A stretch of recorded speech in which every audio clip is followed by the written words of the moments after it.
Today on Ian vs. Daddybones, we're opening up new Eternia He-Man and new Eternia Skeletor. Oh boy, kids, we're gonna have fun today. Yay!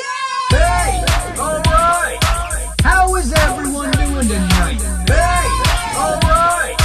How is everyone doing tonight? Hey! Alright! How is everyone doing tonight? Hey! Alright! Epic roast. Welcome back! It's another exciting episode of Ian vs. Daddybones. I am Ian Daddybones. I'd like to welcome everybody to the show. Say what's up to everybody watching on Facebook and YouTube right now. Smashing that share button, supporting the brand.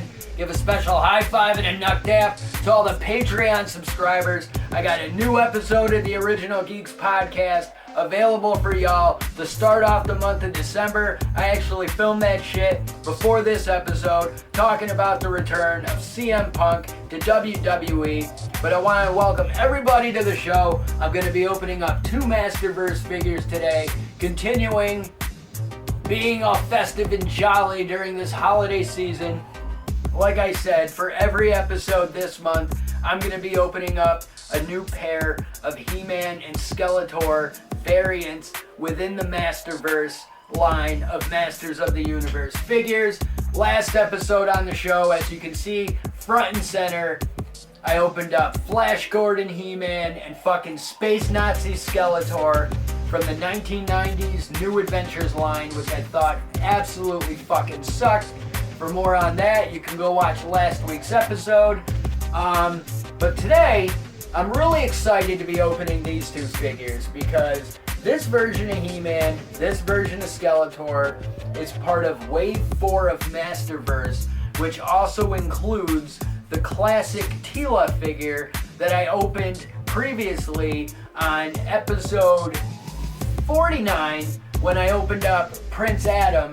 This was the Teela that I opened that episode, and Merman that I talked about, I believe, on episode 3 of Ian vs. Daddybones, which is our Kevin Conroy tribute from when he passed away. He also did the voice of Merman in Masters of the Universe Revelations. We opened that Merman figure. Merman rounds out this wave of Wave 4, and this new Eternia He-Man and new Eternia Skeletor actually kicked off the new Eternia sub-brand within Masterverse. So I'm going to go ahead and start with He-Man. Now, like I said numerous times, because the funny thing about this episode and the fact that December I'm opening He-Mans and Skeletors all month to recapture that feeling of waking up on Christmas morning to a brand new He-Man and Skeletor waiting for me under the tree. But like, with this new Eternia He-Man and Skeletor, like the thing about the new Eternia sub-brand is I spent like a good portion of the first year of Ian vs. Daddybones opening up the Masterverse figures that I originally told my wife, don't worry, I'm not going to open these ones. These ones are just for collecting. But as I've been collecting Masterverse figures, you know, these figures were part of Wave 4. They're now on like Wave 11 of Masterverse. So there's been more new Eternia figures released, and I've opened my fair share of new Eternia figures here on the show, like new Eternia Man-at-Arms, new Eternia Beastman, you know, new Eternia Whiplash I most recently opened. For Patreon subscribers, throw me $1, bro. It's the holiday season. You save money on Black Friday and Cyber Monday. You know what I mean? Support the brand. It's only $1. You get 30 days of bonus content. It's fucking radical. But the thing is, what I like about this is I've been opening these figures and I've been learning about this new Eternia subline. And it's not just learning about the subline, it's having it expanded into like other media, because there's been the Masterverse comics, where some of the Masterverse comics offered sneak peeks into these separate universes within this Masters of the Multiverse. You know what I mean? Like, everybody's adopting their own version of alternate realities and multiverses and shit like that, and other dimensions. And Masters of the Universe is no different with it. And with Masters of the Universe doing it, it makes a lot of sense when you really break down the different medias of Masters of the Universe and how, like, well, this comic book series is its own universe. This toy line is its own universe. This cartoon is its own universe. This cartoon is its own universe. By the way, this video game also exists in its own universe. It's fucking crazy. But then they can do crossover stories like Masters of the Multiverse, where like every different version of He-Man is involved in like one story and shit. So you got like movie He-Man and like New Adventures He-Man in the same fucking story and like video game He-Man and shit. It's fucking crazy. But like I said, I opened my fair share of Masterverse figures over the course of the year, and with He-Man and Skeletor being two of my favorite figures of all time, being two of my favorite things of all time, you know, and everything with Ian versus Daddybones started with my love of Masters of the Universe and collecting these figures. Surprisingly, I've spent the least amount of time actually opening He-Man and Skeletor figures. So I'm really looking forward to opening these two in particularly. But you got new Masters of the Universe, New Eternia. Original designs inspired by classic concepts, where when Mattel's originally creating these figures back in the day, and they're coming up with ideas for what this He-Man character is going to look like, you know, they went to the drawing board multiple times. There were many different looks and styles over what He-Man was going to be, whether he was going to be a barbarian, whether he was going to be a spaceman, whether he was going to be a military soldier. Mattel didn't really know what He-Man was going to be. But then they settled on the barbarian. So once they settled on the barbarian, they started coming up with different designs of what this barbarian He-Man was going to look like. So some of the earliest like concept sketches and drawings of creating He-Man involved looks that would be abandoned in the long room and left on the cutting room floor. And, you know, you would only find out about these tidbits of information years later when they would put out books and show you sketches and whatnot. You know what I mean? Like there's a hardcover book, The Art of Masters of the Universe, that I have that I highly recommend. And they also have like mini comics collections of all the mini comics that used to come with the figures. Like there's so much shit going on with Masters of the Universe. It's crazy. But the thing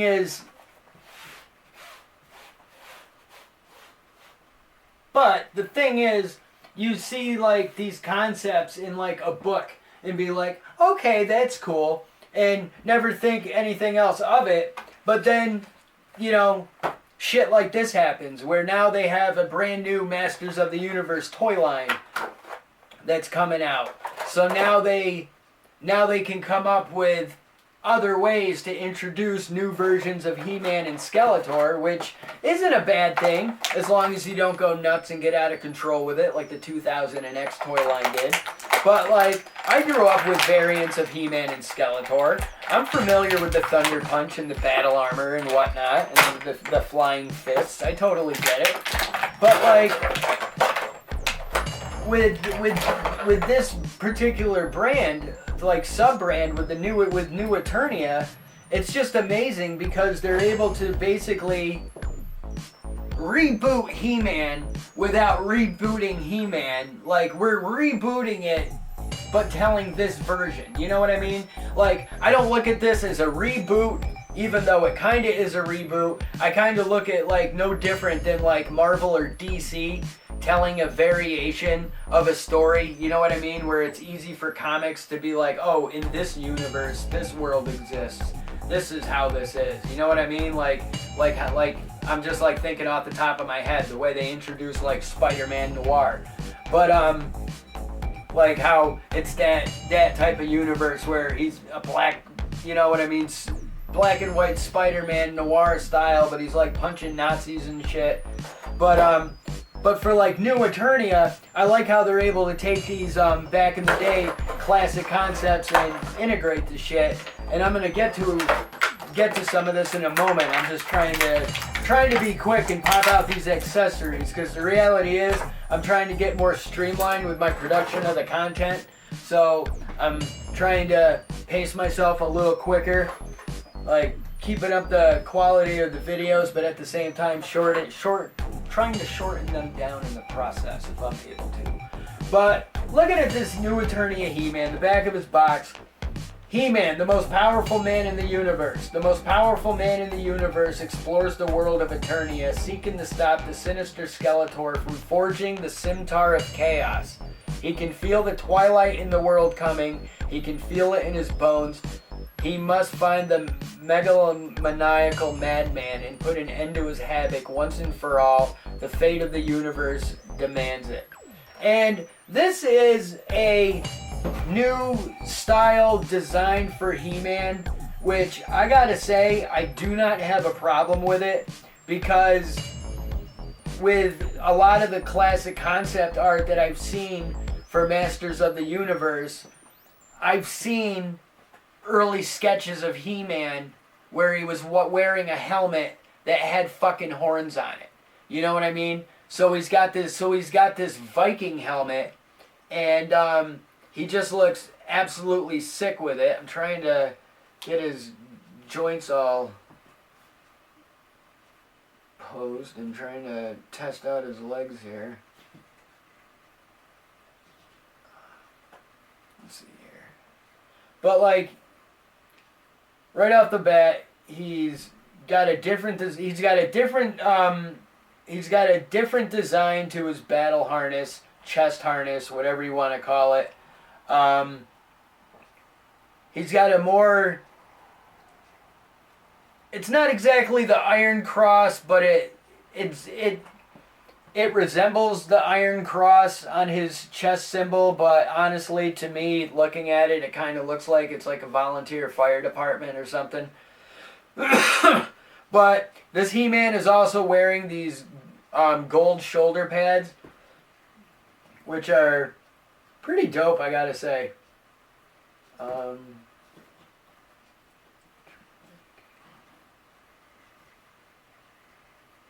to get this He-Man to stand. Alright, so he comes with his axe, and he also comes with his power sword. Now, the thing with this He-Man coming with his power sword is, I can say that this is the after of a before moment I only got a sneak peek of.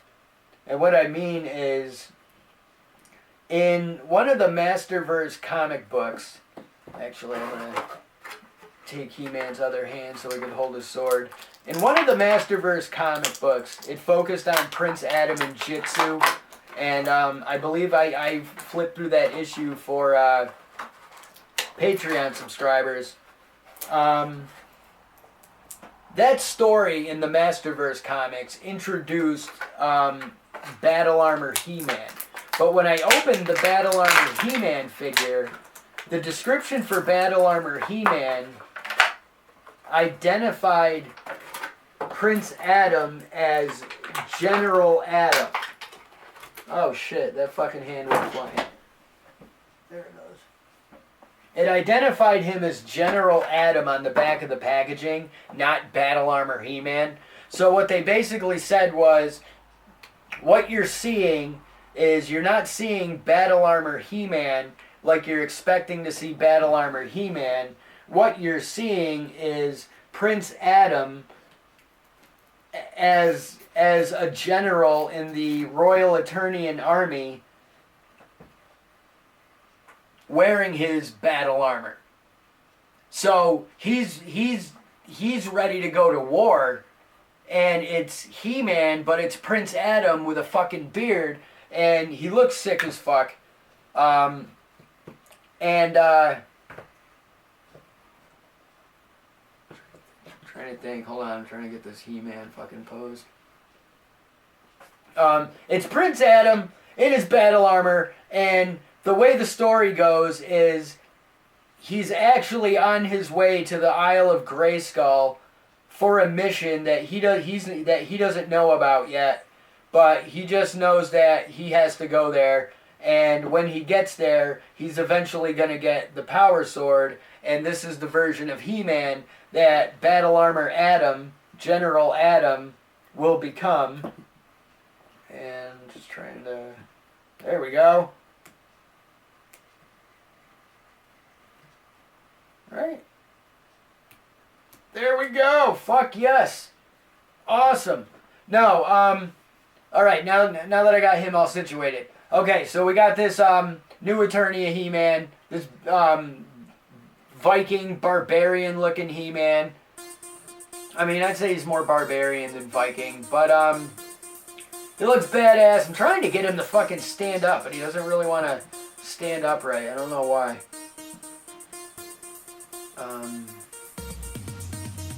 He looks fucking sick.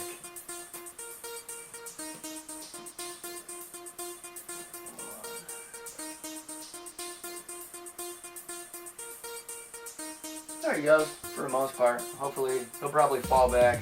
But I'll put the box in front of him. Actually, I'll put an arc so there's no fucking glare in the box.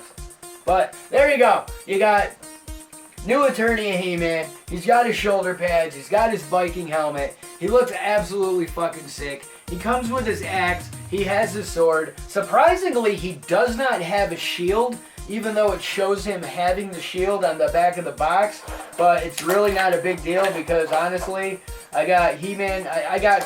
I got figures that I feel should come with swords that don't come with swords. And then I got figures that don't come with shields that I feel should come with shields. And that hand does not want to go back there.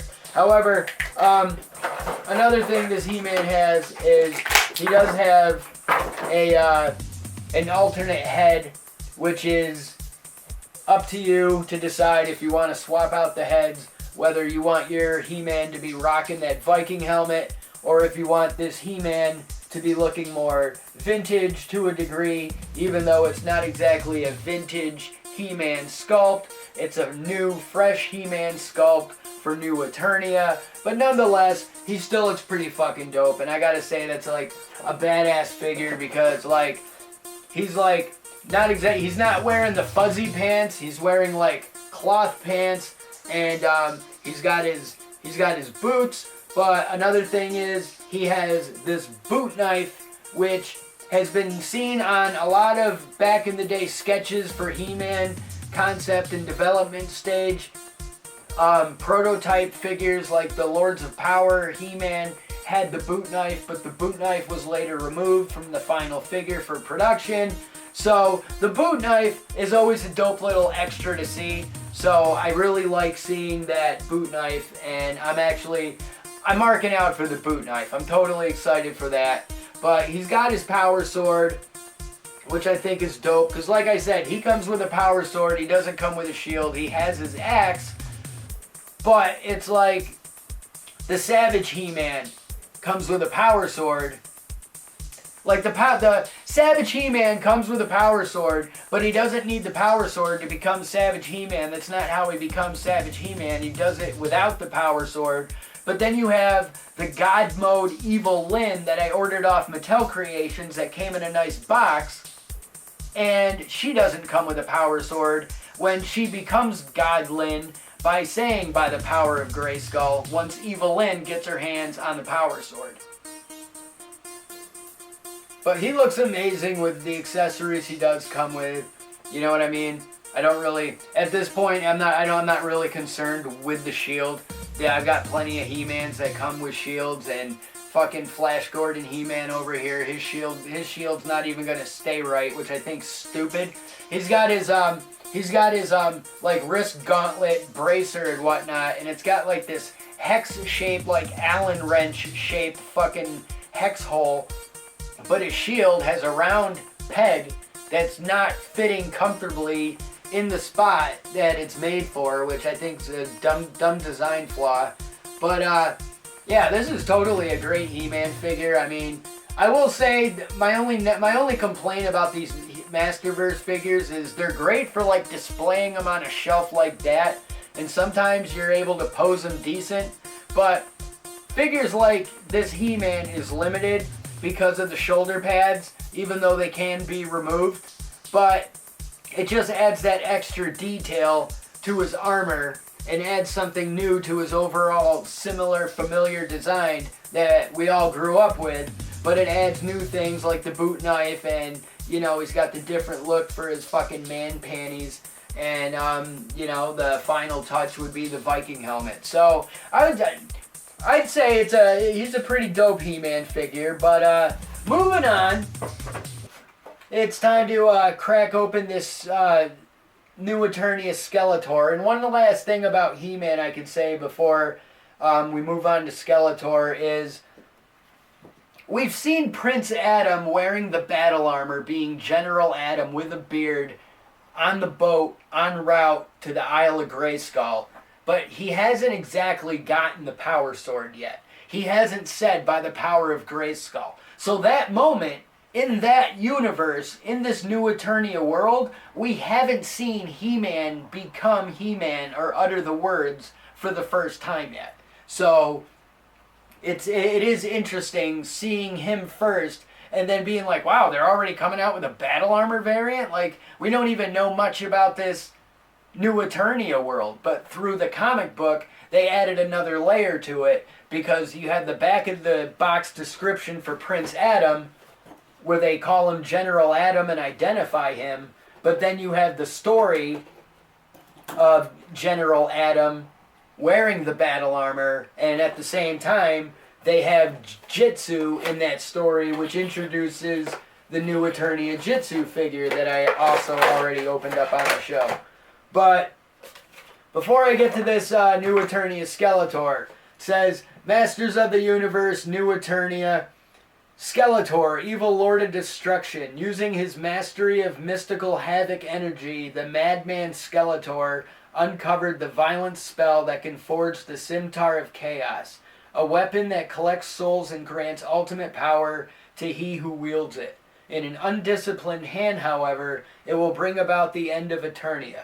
To be a master of the universe, he must first master death, but at what cost? So like I said, this Skeletor is also part of Wave 4, and I will say that this new Eternia Skeletor I actually had 2 of, because originally I pre-ordered the Skeletor, he arrived, but I wound up, I found out that all the other figures in Wave 4 was available except Teela. She was sold out, so what I did was I wound up buying the complete set of Wave 4, so I bought all 4 figures, including a duplicate of this Skeletor, which I actually wound up selling to one of my Patreon subscribers, Jim. But yeah, I've had this He-Man and this Skeletor for a while now in my collection. I've been sitting on my shelf with the other figures, and I've been really looking forward to opening these guys, but waiting for the right opportunity to do it on the show. And I've had other stuff that I've been talking about, and some episodes I tried planning out, but then I'd have pre-orders arrive and a bunch of new shit showed up, and then that would, like, I don't want to say take precedent, but it would give me an opportunity to reevaluate the order of which I wanted to talk about certain things. But alright, he's got a piece of tape on his cape securing him to the box. Alright, trying to get all his little plastic bindings cut to free up his arms and his feet. See if there's anything else around his waist. I don't believe so. Turn his head off. There we go. Tuck the cape out through the back. Alright. Now. Oh. Okay. I see how that works. Trying to think here. I am not going to worry about... Well, you know what? Fuck it. Fuck it, because honestly, it may help him stand up at some point. Yeah.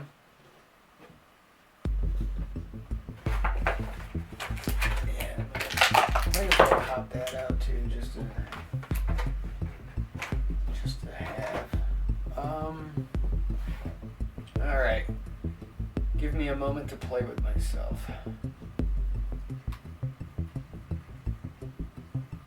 Such a dope figure.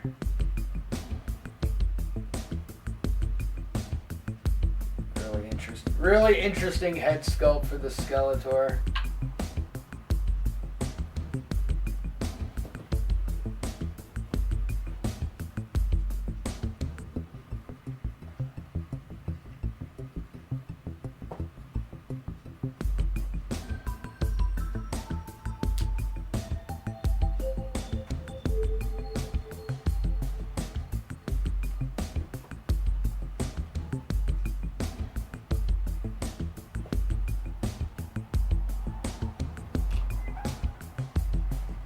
Come on. Now you want to stand up.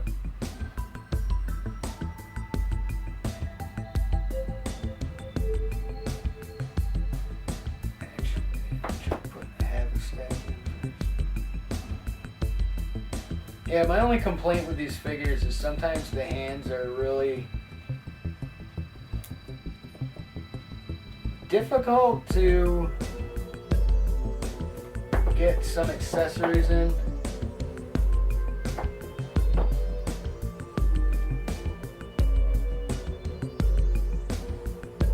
And with him, it's the shape of his thumb and the way you needed to get it around his fingers. All right. I guess he is kind of standing the way he should be.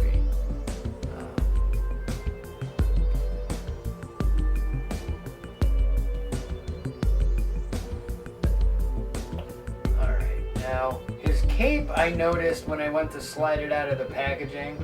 Alright, his cape just slips on over. So his cape does not... Yeah, it just hangs on him and chills.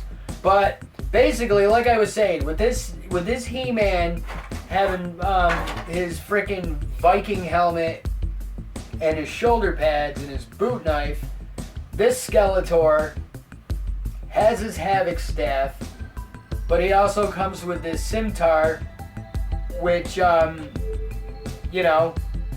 is magical and has its own properties and powers and abilities that Skeletor is able to use, but or that he's studying and learning, or maybe I want to have it held regularly.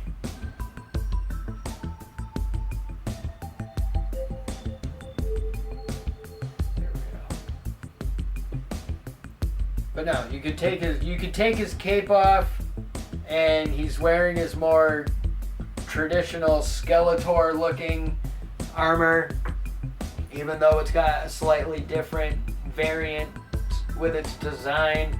It does have like the Filmation colors of his crossbones on the front, especially with the purple in the middle. Where He-Man's got like the loincloth pants instead of the furry pants, this Skeletor doesn't have the cloth pants nor the furry pants. He basically has these leather straps as his pants, and that the way the leather straps are shaped is actually like the shape of his belt that the vintage figure had. That he would wear over his pants. So I like how they blended that in to as the actual pants that he's wearing. He's got his fucking ankle bracers and shin guards, which look pretty fucking dope.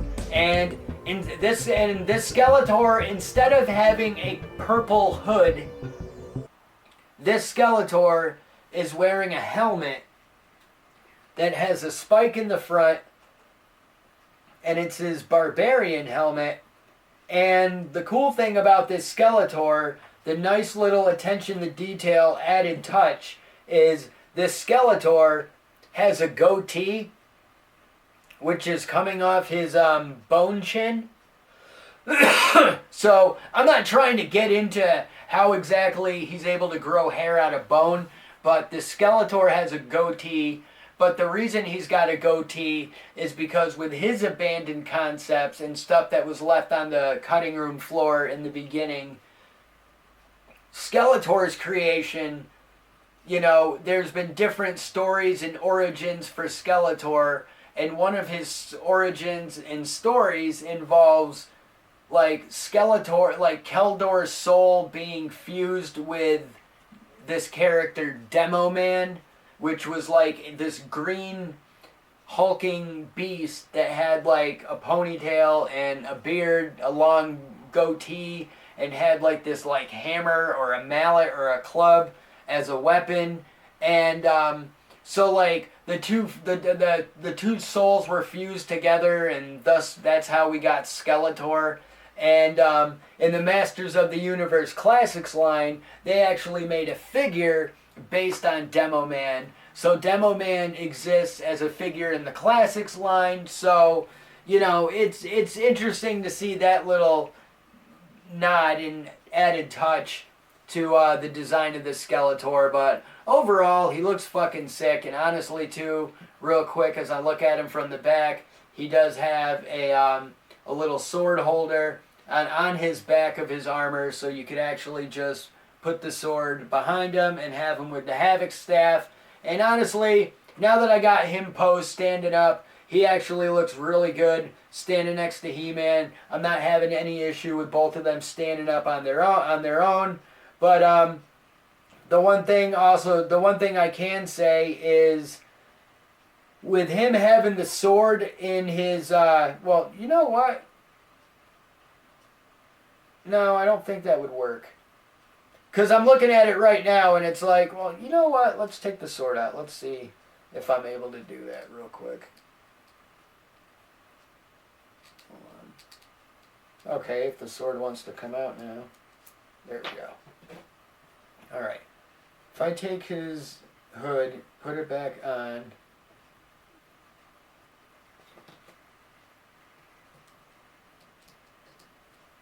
Oh.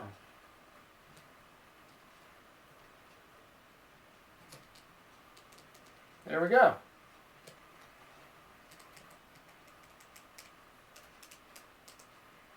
Right? Yeah. There we go. So you can have the cloak. Well, I guess it's a little tight. I guess depending on how it's standing, he's not that bad. But yeah, I guess it's a little tight if you have the cloak. If he's wearing the cloak with the sword. I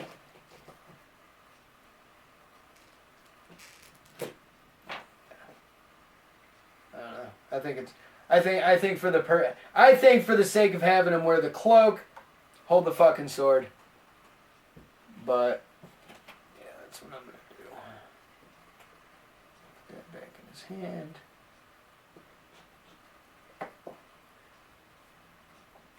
So I definitely got to say, I really enjoy this version of He-Man and Skeletor. You know, I haven't opened the Revelations version of He-Man and Skeletor, and I'm going to be opening those on next week's episode of the show, because as we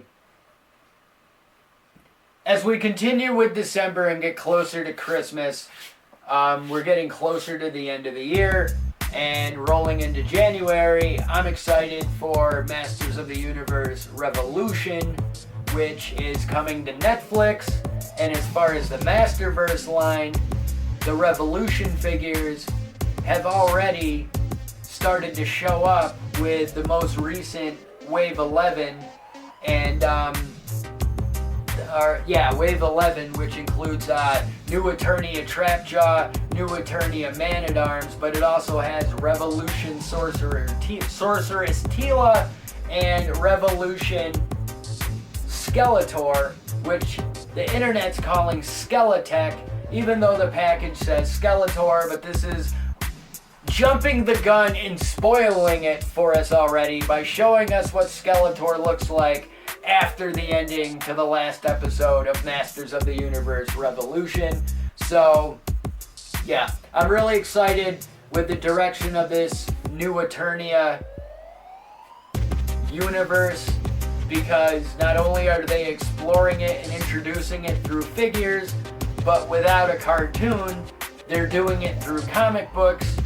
And Dark Horse has the license right now and it's pretty fucking fresh. So if you want to go on whatever digital bookstore you have on your phone, whether it's Google Play Store or you go on the Apple Store, Apple Books, whatever the fuck it's called, look for the Dark Horse Masters of the Universe Masterverse comics. They're really fucking dope, and with everything going on with holiday sales, you might find them extremely cheap right now. I know during Black Friday weekend, I was able to jump on some deals with the comics, because I was able to get the first volume of the DC Masters of the Universe comics. It was a $10 volume. I got it for $2, and I also grabbed the collected volume issues 1 through 6 of the DC Injustice versus Masters of the Universe. So I've been reading those. Highly recommend it. Go check out your digital bookstores. Go buy some comics. But I'm gonna get out of here. I want to thank you guys very much for supporting the brand, supporting the show, supporting what I do. My Patreon subscribers, I appreciate each and every one of you. To everybody else, it's the holidays. Throw me $1, jump on board, let me put your name in the credits, add you to the list, and you get to check out the bonus content for 30 days to see if I'm worth coming back for month number 2. But until next time, cheers, Pete! Where will I be when I run out of luck? Get hit by a truck or get stuck on the railroad tracks. When shit goes amok and life starts to suck, you're stuck cause you never go. Where will I be when I run out of luck? Get hit by a truck or get stuck on the railroad tracks.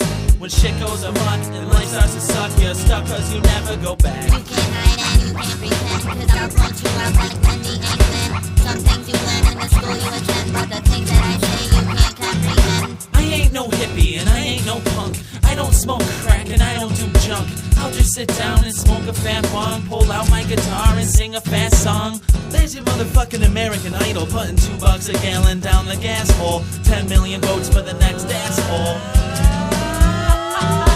I'll just put on my engineer's hat, sit back and relax while we speed down the tracks. I'll read the book just to spit out the facts. Where will I be when I run out of luck? Get hit by a truck or get stuck on the railroad tracks. When shit goes amok and life starts to suck, you're stuck cause you never go back. Where will I be when I run out of luck? Get hit by a truck or get stuck on the railroad tracks. When shit goes amok and life starts to suck, you're stuck cause you never go back. Where will I be when I run out of luck? Get hit by a truck or get stuck on the railroad tracks. When shit goes amok and life starts to suck, get stuck cause you never go. Where will I be when I run out of luck? Get hit by a truck or get stuck on the railroad tracks. When shit goes amok and life starts to suck, you're stuck cause you never go back. Sneak up your driveway all calm and collective, tripping balls like an underground detective. Need some new shit but my funds are running low. I spend it on weed, truth, fear and flow. Living life like a cartoon, just flipping the page as I'm staring down the barrel of a 12 gauge. Shotty to the body and it's got me open, shaking so bad I think my legs are broken. I'm choking on the smoke and coughing up the shot, waking up from a dream. These drugs are high. Chasing strychnine with kind and beer with whiskey. Sing a lullaby and I'm sorry you missed me. You can't hide and